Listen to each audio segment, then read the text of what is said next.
भारत हाकोतर गनांगै 2000 हाई हांकर बुखास्तियाव खलाइजागै दंगो डिजिटल लाइफ सर्टिफिकेट कैम्पेन अबाहायकेनो आगुलिनि मुक्तधारा ऑडिटोरियम हॉल नगब काइसा नायथुतक पांदा खलाइमुंनि बिसिंथै डिजिटल लाइफ सर्टिफिकेट कैम्पेन खलाइजाखा आसालनि पांदानो चेंगसै रिनाय अंगै मानजागैखा रां मंत्री प्रंजित सिंह राय मानजाका सेक्रेटारि अपर बराय सेक्रेटारि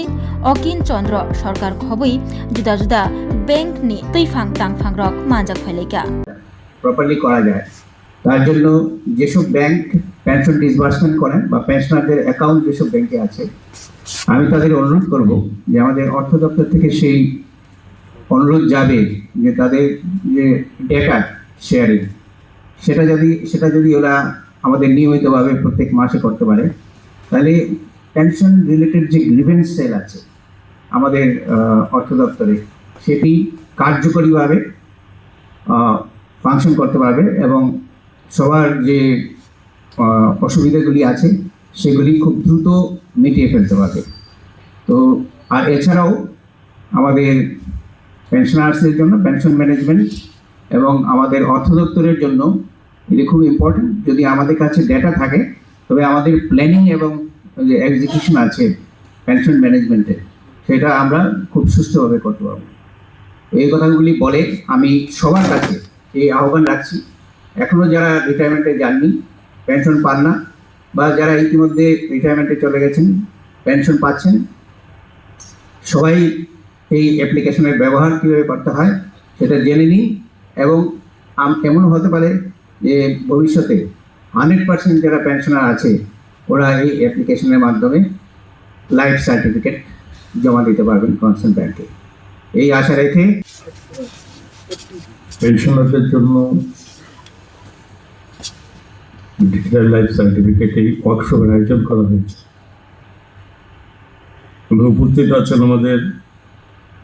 রাজ্য সরকারের ফিনান্স সেক্রেটারি শ্রী অপূর্ব রায় মহাশয় এবং উপস্থিত আছেন আমাদের additional secretary finance doctor Akinchan Sarkar মহাশয় এবং joint secretary finance doctor Debmita Kilikdar এবং senior accounts officer AG Shri Uttam Chakraborty মহাশয় এবং শ্রীমতী সঞ্চিতা রয় মহোদয়া assistant manager circle office PNB and Shri Palash Bhowmik state coordinator State Bank of India and Shri Badal Roy treasury officer treasury 1 and Shri Suman Rakshit treasury officer treasury 2 এবং অন্যান্য যারা অর্থ দপ্তরের আধিকারিকরা আছেন এবং বিভিন্ন ব্যাংকার্স থেকে যারা ব্যাংক প্রতিনিধিরা আছেন এবং সর্বোপরি যাদের জন্য এই ওয়ার্কশপ আমাদের প্রিয় যারা পেনশনার্স আছেন তাদের সকলের প্রতি সাংবাদিক বন্ধু। প্রথমত এটা শুধু পেনশনারদের ক্ষেত্রে নয়, যেহেতু আমাদের দেশ মাননীয় প্রধানমন্ত্রীর নেতৃত্বে ডিজিটাল ভারত এবং সেই সঙ্গে এ রাজ্য ডিজিটাল ত্রিপুরার যে উদ্যোগ আমরা নিয়েছি বা যে জায়গায় পৌঁছেছি, আরও কিছু বাকি আছে যেগুলো আমাদের অতি সত্ত্বর সেগুলো করতে হয়। আপনারা ইতিমধ্যে সকলে জানেন রাজ্যের মানুষ যে ডিজিটাল ত্রিপুরা আমাদের অনেক আগের থেকে শুরু হয়েছে, আমরা করতে পেরেছি। একদম অ্যাসেম্বলি থেকে শুরু করে ক্যাবিনেট থেকে শুরু করে সেক্রেটারিয়েট এবং সমস্ত ডিস্ট্রিক্ট অ্যাডমিনিস্ট্রেশন এসডিএম থেকে শুরু করে বিডিও ইভেন আমরা পঞ্চায়েত পর্যন্ত আমরা পৌঁছে গেছি, যার মাধ্যমে সরকারের যে দায়িত্ব জনগণের জন্য কাজ করা এবং তাকে একটা বিলম্বিত প্রক্রিয়া থেকে আজকে আমরা বেরিয়ে এসে অতি সত্ত্বর সিদ্ধান্ত নেওয়ার মতো আমরা পৌঁছে গেছি। এরপরেও বিভিন্ন কিছু, যেমন আজকে পেনশনারদের ক্ষেত্রে আজকে যে ওয়ার্কশপ আমাদের এখানে, তো আমার মনে আছে আমরা গত প্রায় 1.5 বছর আগে এরকম পেনশনারদেরকে নিয়ে আমরা এই হলেই আমরা শুরু করেছিলাম অত্যন্তের পক্ষ থেকে কি কি সুবিধা আছে। তৎকালীন সময়ে একটা প্রশ্ন বারবার উঠে এসেছিল এবং পেনশনারদের থেকে একটা প্রতিনিধি দল সেখানে দেখা করে তাদের সমস্যার কথা বলেছিলেন। প্রথমত ঠিক করে একটা পেনশনার যখন চলে যায় তারপর বিভিন্ন রকম সমস্যার জন্য পেনশনারদের সঠিকভাবে তাদের পেনশন সমত পেতে তাদের অসুবিধা বোধ করত। এর জন্য যেমন তাদের টেকনিক্যালি পেপারসের কোনো প্রবলেম, সেখানে ব্যাংকার্সরাও সেখানে পারতো না অ্যাডজাস্ট করতে, কখনো যেত এজি অফিসে সেখানেও সে সমস্যা ছিল। তো এইভাবে তাদেরকে একটা সময় তাদেরকে অতিবাহিত হতো তাদের প্রাপ্য টাকা পাওয়ার থেকে, সেটা আমরা উপলব্ধি করেছি। তার জন্য আমরা সে সমস্ত হেড অফ দ্য ডিপার্টমেন্ট সরকারের সমস্ত দপ্তরের আধিকারিকদের নিয়েও আমরা একটা মিটিং করেছিলাম। করার উদ্দেশ্য ছিল এটা যে যারা সারা জীবন তাদের চাকরির দীর্ঘ সময়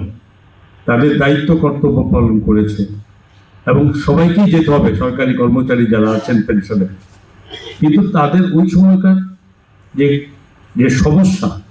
তাদের যদি পেনশনে যাওয়ার পরে সেটা থাকে, সবারই প্রতিটা দুর্ভোগের স্বীকার করতে হয়। তা কি করে তাকে সলিউশন করা যাবে? তখন একটা আলোচনা হয়েছিল যে প্রত্যেকটা পেনশন জায়গায় যাবে তার আগে যাওয়ার আগে অন্তত তাদের কয়েক মাস আগে থেকে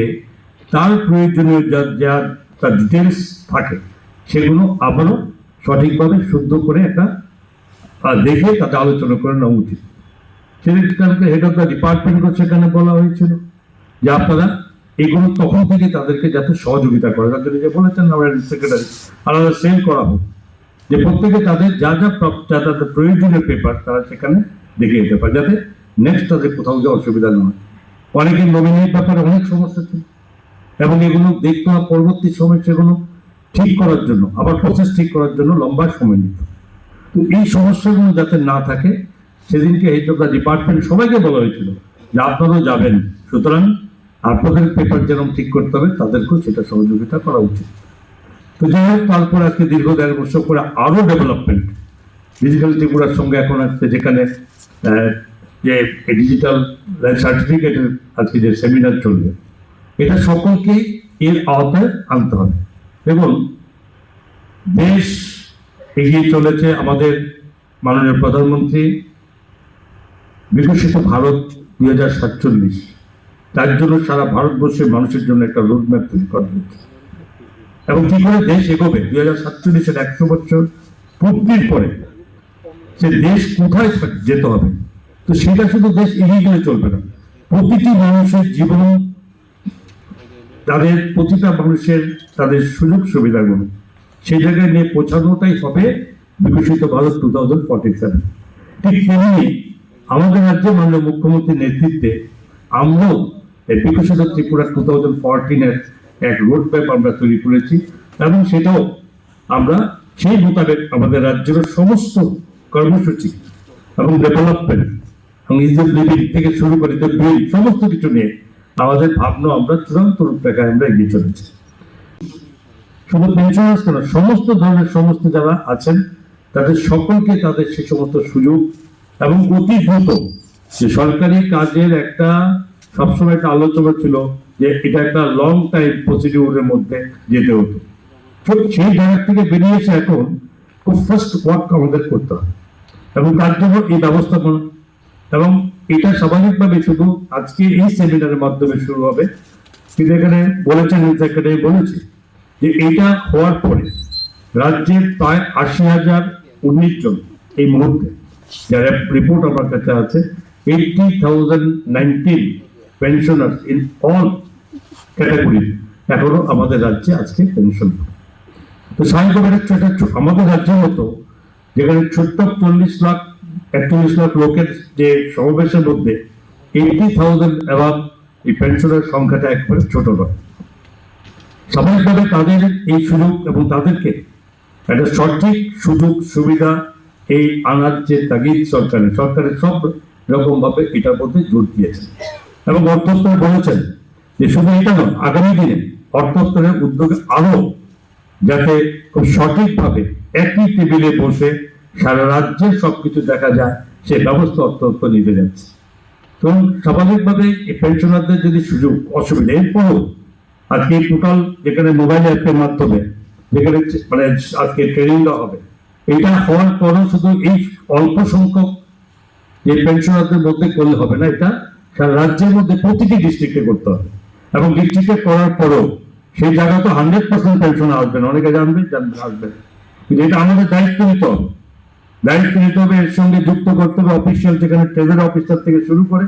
আমাদের টোটাল অর্থ দপ্তরে বাকি সেখানে সব জায়গায় যখন যে জানতে চাইবে তাকে সেভাবে তারকে বোঝাতে হবে। আমি অবশ্যই এই সেমিনারে যেখানে উপস্থিত আছেন আমাদের এজি থেকে শুরু করে ব্যাংকার্স যারা বিভিন্ন ব্যাংক থেকে আসছেন, এবং সকলে এটার সঙ্গে যুক্ত হতে হবে, সকলের সহযোগিতা হাত বাড়াতে হবে। এটা সরকার ভেবেছে যে আমরা এইভাবে সকলের সুযোগ দেব, বাট তখনই সেটা সম্ভব হবে যদি সমস্ত এই যাদের রিলেটেড অফিসিয়ালস, ব্যাংকার্স হোক, এজি হোক, আমাদের অর্থ দপ্তর হোক, পেনশনার যেখানে ট্রেজারি হোক, সকলকে কিন্তু এটার সঙ্গে যদি এক হাতে এক যুগে একটা টেবিলের মাধ্যমে যদি সকলে না এটাকে সাপোর্ট করে, তাহলে কিন্তু সাকসেসফুল হবে না। তো এই জায়গাতে আমাদের প্রত্যেককে এটা একটা দায়িত্ব নিতে হবে, এটা প্রত্যেকের ডিউটি। আমি ভারতীয়, আমি রাজ্যের মানুষ, আর দেশ চাইছে, সরকার চাইছে যে দেশকে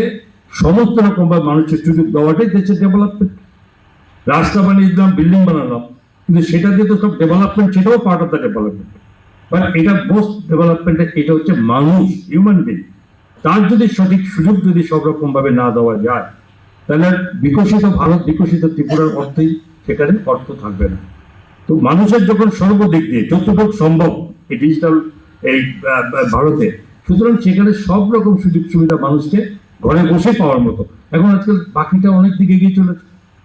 আগে সমস্ত অন্য সাইড থেকে দেখা যায় যে আজকে অনেক কিছু আমরা ঘরে বসে করতে পারি, যাতে যেদিন সবকিছু ঘরে বসে করা যাবে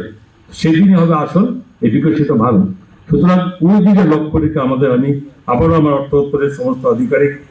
আমাদের সেক্রেটারি সাহেব থেকে শুরু করে টোটাল আধিকারিকদের কাছে আমার এটা আবেদন থাকবে যে আজকের এই শুরু যাতে এটা প্রত্যেকটি 80,019 জন পেনশনার আজকে পর্যন্ত তাদের প্রত্যেকের সঙ্গে যুক্ত করা যায়, তবেই বুঝবো যে আমরা আমাদের উদ্যোগ যে এটা আমাদের সাকসেসফুল হয়েছে। এবং তার জন্য যাতে একটি পেনশনার কোথাও অফিসে, কোথাও দরজায় যেতে না হয়, ব্যাংকার্সের কাছে গিয়ে না বলতে হয়, বা এই অফিসে গিয়ে তাদেরকে না বলতে হয়। তো এই জিনিসগুলো যখন আমরা করতে পারবো, তখনই আমরা বলতে পারবো যে আমরা সঠিক কাজ করতে পেরেছি। তো আমার এর জন্য আমি অবশ্যই বলবো, তারপরেও একটা পদ্ধতি প্রসেস আমরা চালু করার পরও কিছু কিছু ত্রুটি সমস্যা থাকতে পারে, বোঝার তো ব্যাপার আছে, কিন্তু সেই ত্রুটি সমস্যা যদি জানতে চায়, তারও একটা ব্যবস্থা আমাদের ডিপার্টমেন্টে করা উচিত। যদি সেখানে জানা যায়, তাদেরকেও সেইভাবে তার রিপ্লাই এবং তাদেরকে সঠিক রাস্তা দেখানোর জন্য দায়িত্ব আমাদের দপ্তরকে নিতে হবে। সুতরাং আমার অনুরোধ থাকবে আজকের এই মাধ্যমে যে যারা দীর্ঘদিন জনগণের কাজে, রাজ্যের উন্নয়নে যারা আপনারা সময় দিয়েছেন, দীর্ঘ সময় আপনারা দিয়েছেন মানুষের স্বার্থে, মানুষের জন্য, রাজ্যের জন্য, এবং তাদের যাতে কোথাও অসুবিধা না হয়, এবং সেই অসুবিধার দায়িত্ব সরকারের, এবং সেই দায়িত্ব সরকার পালন করতে বদ্ধপরিকর। এবং সেই সঙ্গে আমরা সকল রিলেটেড ডিপার্টমেন্টের আমরা সহযোগিতা চাই, যাতে আমরা এই জায়গায় বলতে পারি যে এই রাজ্যের সমস্ত পেনশনার বা অন্যান্য সেক্টর আছে, শুধু নট অনলি পেনশনার, যে পেনশনারটা আমরা সর্বরকম ভাবে আমরা সুবিধা নিতে পেরেছি, আমরা এই অধিকার পেয়েছি যে আমাকে যেতে হবে না। আমার বৃদ্ধ বয়সে বলেছেন রেল সেক্রেটারি, বয়স্ক মানুষ বিছানাতে উঠতে পারে না, তাদেরকেও যদি ফিজিক্যালি অ্যাটেন্ডেন্স দিতে হয় ব্যাংকের মধ্যে, that is not possible to that person. সুতরাং আমরা ওই জায়গায় নিয়ে পৌঁছাবো যে একটি লোককে ফিজিক্যালি না গিয়ে যে ঘরে বসে কেউ করতে পারে, সেটাই আমাদের সাকসেসফুল ট্রাই। এবং আমি সকলকে সহযোগিতার জন্য আবারও অনুরোধ করছি, এবং সকলকে ধন্যবাদ জানিয়ে আমার কথা বলা শেষ করছি।